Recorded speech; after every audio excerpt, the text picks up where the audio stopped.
Kwa nini ACT Wazalendo? ACT Wazalendo kwangu mimi ilikuwa na sifa mbili. Sifa ya kwanza ni chama ambacho nimeangalia ndani nikahisi kwamba chama kipya lakini kina weledi mkubwa sana ndani wa kisiasa ndani yake. Swala la weledi, ujuzi lipo. Lakini pia ni chama ambacho ndani yake kuna watu wakongwe wa siasa za mageuzi. Kwa sababu wengi kwenye chama hiki ni watu ambao wametoka kwenye vyama vilivyoshika hatamu za uongozi wa kambi ya upinzani huko miaka ya nyuma, ndio hao waliokuja kuhamia kwenye ACT Wazalendo. Watu kama kina Bab Juma Duni, watu kama kina Ismail Jusa.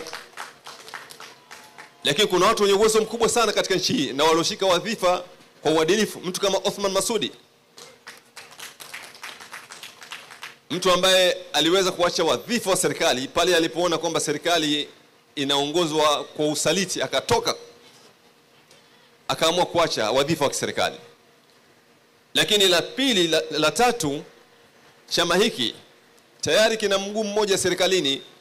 ACT Wazalendo ni sehemu ya serikali ya Zanzibar.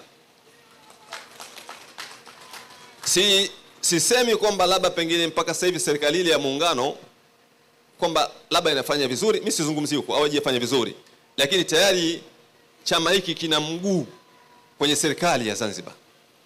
Kwa hivyo sifa hizi ni miongoni mwa sifa ambazo nimehisi kwamba unaweza ukafanya juhudi na harakati zako kupitia chama hiki na ukafanikiwa.